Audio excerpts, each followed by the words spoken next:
কল্যাণ ব্যানার্জির সঙ্গে মহুয়া মৈত্রের সম্পর্ক মোটেও ভালো নয়। মহুয়ার সুয়োর মন্তব্যে বেজায় চটেছেন কল্যাণ ব্যানার্জি।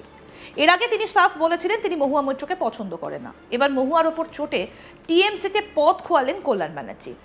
লোকসভায় টিএমসির চিফ হুইপের পদ থেকে ইস্তফা দিলেন কল্যাণ ব্যানার্জি। একই সঙ্গে তিনি জানান এবার থেকে লোকসভায় তিনি পেছনের বেঞ্চে বসতে চান। তিনি পরিষ্কার জানান কেউ ঠিকমতো লোকসভায় আসবেন না, তবে তার দায় কেন তার ওপর পড়বে। তৃণমূলের একটা সূত্র থেকে জানা যায় এর আগে কল্যাণের সঙ্গে আরেক তৃণমূল সাংসদ মহুয়া মৈত্রের প্রবল মতানৈক্য নিয়ে সরগরম হয়েছিল রাজ্য রাজনীতি। সেক্ষেত্রে কল্যাণ পরিষ্কার জানিয়েছিলেন তাকে কেউ গালাগালি করবে আর তিনি চুপচাপ সেটা হজম করে নেবেন, এটা কোনোভাবেই সম্ভব নয়। এমনকি মহুয়া মৈত্র প্রসঙ্গে তিনি তার দলকেও জানিয়েছিলেন। আশা করেছিলেন এদিনের বৈঠকে সেই বিষয়টা উঠে আসবে, কিন্তু সেটা না হওয়ায় তিনি দুঃখ পান। ফলে চিফ হুইপের পদ থেকে ইস্তফা দেবার পেছনে এই কারণটাও থাকতে পারে বলে রাজনৈতিক মহল মনে করছে। তবে অভিষেকের নতুন দায়িত্ব পাওয়া প্রসঙ্গে যথেষ্ট খুশি হয়েছেন তিনি। কল্যাণের কথায় অভিষেক যথেষ্ট পরিণত নেতা। দিদি যখন তাকে দলনেতা করেছেন তখন নিশ্চয়ই তাকে দিয়ে ভালো কাজ হবে। জানা গিয়েছে চিফ হুইপের পদ থেকে ইস্তফা দেবার পর তার কাছে অভিষেক ব্যানার্জির ফোন আসে।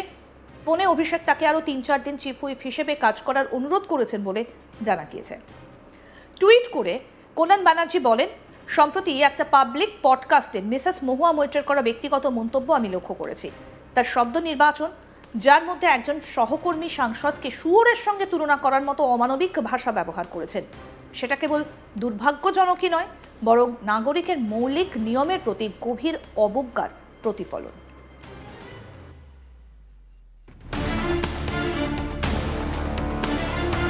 তিনি যে ধরনের রাজনীতি অনুশীলন করছেন তা গভীরভাবে পর্যালোচনা করা দরকার। এই মন্তব্যে নিরাপত্তাহীনতা প্রতিফলিত মাত্র। আমি স্পষ্ট বলতে চাই, আমি যা বলেছি তা হলো জনসাধারণের জবাবদিহিতা এবং ব্যক্তিগত আচরণের প্রশ্ন, যার মুখোমুখি হতে প্রস্তুত থাকতে হবে পুরুষ হোক বা মহিলা। যদি এই তথ্যগুলো অসুবিধাজনক বা অস্বস্তিকর হয় তবে যাচাই বাছাই এড়াতে বৈধ সমালোচনাকে অপব্যবহার হিসেবে চিহ্নিত করা যুক্তিসঙ্গত নয়। একজন পুরুষ সহকর্মীকে এইভাবে চিহ্নিত করা সাহসিকতা নয়, এটা সরাসরি অপব্যবহার। যদি এই ধরনের ভাষা একজন মহিলার দিকে পরিচালিত হয় তাহলে দেশব্যাপী ক্ষোভের সৃষ্টি হবে এবং ঠিকই, কিন্তু যখন একজন পুরুষ লক্ষ্য হন তখন তা খারিজ করা হয় অথবা প্রশংসাও করা হয়। স্পষ্ট করে বলা যাক, নির্যাতনই নির্যাতন, লিঙ্গ নির্বিশেষে। এই ধরনের মন্তব্য কেবল অশ্লীল নয়, এটা একটা বিষাক্ত দ্বৈত মানকে আরও শক্তিশালী করে, যেখানে পুরুষদের কাছ থেকে নীরবে এমন কিছু সহ্য করার আশা করা হয় যা ভূমিকা বিপরীত হলে কখনোই সহ্য করা হবে না।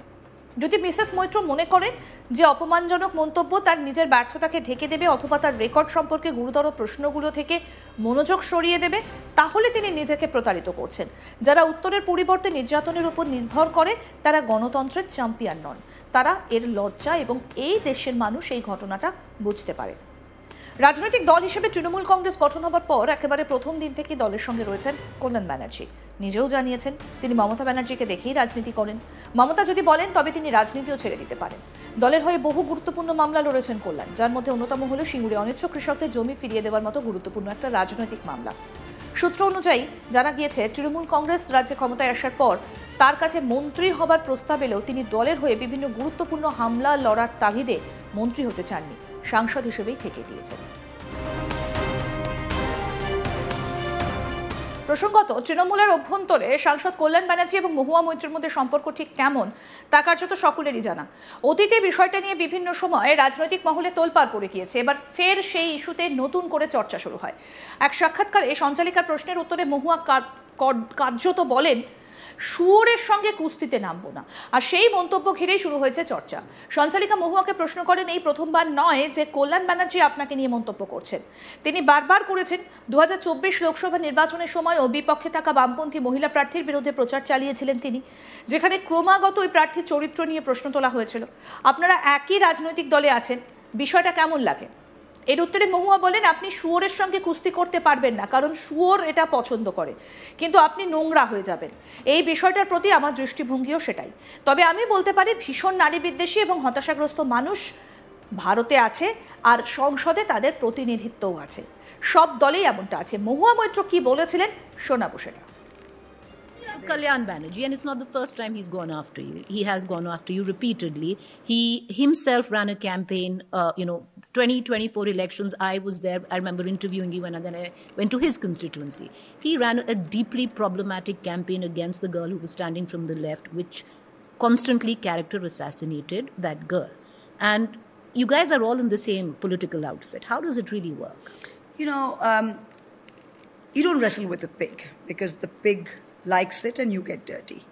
So that's kind of been my outlook to this whole thing. But like I said, there are deeply misogynistic, frustrated, depraved men in India. And obviously they have their representation in parliament. And that's across all parties. So Kalyan Banerjee, and it's not the first time he's gone after you. He has. কল্যাণ ব্যানার্জির সঙ্গে মহুয়া মৈত্রের সম্পর্ক মোটেই ভালো নয়। মহুয়ার এই শুয়োর মন্তব্যে বেজায় চটে যান কল্যাণ ব্যানার্জি। এর আগে তিনি সাফ বলেছিলেন তিনি মহুয়া মৈত্রকে পছন্দ করেন না। এবার মহুয়ার ওপর চটে টিএমসিতে পদ খোয়ালেন কল্যাণ ব্যানার্জি। লোকসভায় টিএমসি চিফ হুইপের পদ থেকে ইস্তফা দিলেন কল্যাণ ব্যানার্জি। একই সঙ্গে তিনি জানান এবার থেকে লোকসভায় তিনি পেছনের বেঞ্চে বসতে চান। তিনি পরিষ্কার জানান কেউ ঠিকমতো লোকসভায় আসবেন না, তবে দায় কেন তার ওপর পড়বে। তৃণমূলের একটা সূত্র থেকে জানা যায় এর আগে কল্যাণের সঙ্গে আরেক তৃণমূলের সাংসদ মহুয়া মৈত্রর প্রবল মতানৈক্য নিয়ে সরগরম হয়েছিল রাজ্য রাজনীতি। সেক্ষেত্রে কল্যাণ পরিষ্কার জানিয়েছিলেন তাকে কেউ গালাগালি করবে আর তিনি চুপচাপ সেটা হজম করে নেবেন, এটা কোনোভাবেই সম্ভব নয়। এমনকি মহুয়া মৈত্র প্রসঙ্গে তিনি তার দলকেও জানিয়েছিলেন, আশা করেছিলেন এই দিনের বৈঠকে সেই বিষয়টা উঠে আসবে, কিন্তু সেটা না হওয়ায় তিনি দুঃখ পান। ফলে চিফ হুইপের পদ থেকে ইস্তফা দেবার পেছনে এই কারণটিও থাকতে পারে বলে রাজনৈতিক মহল মনে করছে। তবে অভিষেকের নতুন দায়িত্ব পাওয়ার প্রসঙ্গে যথেষ্ট খুশি হয়েছেন কল্যাণ। তিনি বলেন অভিষেক যথেষ্ট পরিণত নেতা, দিদি যখন তাকে দলনেতা করেছেন তখন নিশ্চয়ই তাকে দিয়ে ভালো কাজ হবে। জানা গিয়েছে চিফ হুইপের পদ থেকে ইস্তফা দেবার পর তার কাছে অভিষেক ব্যানার্জির ফোন আসে।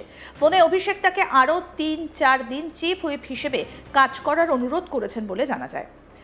সম্প্রতি একটা টুইট করেছেন কল্যাণ ব্যানার্জি, সেখানে তিনি যে বিষয়টা উল্লেখ করেছেন তিনি বলছেন সম্প্রতি একটা পাবলিক পডকাস্টে মিসেস মহুয়া মৈত্রের করা ব্যক্তিগত মন্তব্য আমি লক্ষ্য করেছি। তার শব্দ নির্বাচন, যার মধ্যে একজন সহকর্মী সাংসদকে শুয়োরের সঙ্গে তুলনা করার মতো অমানবিক ভাষা ব্যবহার করেন, সেটা কেবল দুর্ভাগ্যজনকই নয় বরং নাগরিকের মৌলিক নিয়মের প্রতি গভীর অবজ্ঞার প্রতিফলন। তিনি যে ধরনের রাজনীতি অনুশীলন করছেন তা গভীরভাবে পর্যালোচনা করার দরকার। এই মন্তব্য নিরাপত্তাহীনতার প্রতিফলিত মাত্র। তিনি আরও বলছেন আমি স্পষ্টভাবে বলতে চাই আমি যা বলেছি তা হলো জনসাধারণের জবাবদিহিতা এবং ব্যক্তিগত আচরণের প্রশ্ন, যার মুখোমুখি হতে প্রস্তুত থাকতে হবে পুরুষ হোক বা মহিলা। যদি এই তথ্যগুলো অসুবিধাজনক বা অস্বস্তিকর হয় তবে যাচাই বাছাই এড়াতে বৈধ সমালোচনাকে অপব্যবহার হিসেবে চিহ্নিত করা যুক্তিসঙ্গত নয়। একজন পুরুষ সহকর্মীকে এইভাবে চিহ্নিত করা সাহসিকতা নয়, এটা সরাসরি অপব্যবহার। যদি এই ধরনের ভাষা একজন মহিলার দিকে পরিচালিত হয় তাহলে দেশব্যাপী ক্ষোভের সৃষ্টি হবে এবং ঠিকই, কিন্তু যখন একজন পুরুষ লক্ষ্য হন তখন তা খারিজ করা হয় অথবা প্রশংসাও করা হয়। স্পষ্ট করে বলা যাক নির্যাতন নির্যাতনই, লিঙ্গ নির্বিশেষে। আরও আপডেট পেতে দেখতে থাকুন আজ তাক বাংলা। সাবস্ক্রাইব করুন, নোটিফিকেশন পেতে বেল বাটন অপশন প্রেস করুন, হোয়াটসঅ্যাপও ফলো করুন আজ তাক বাংলা।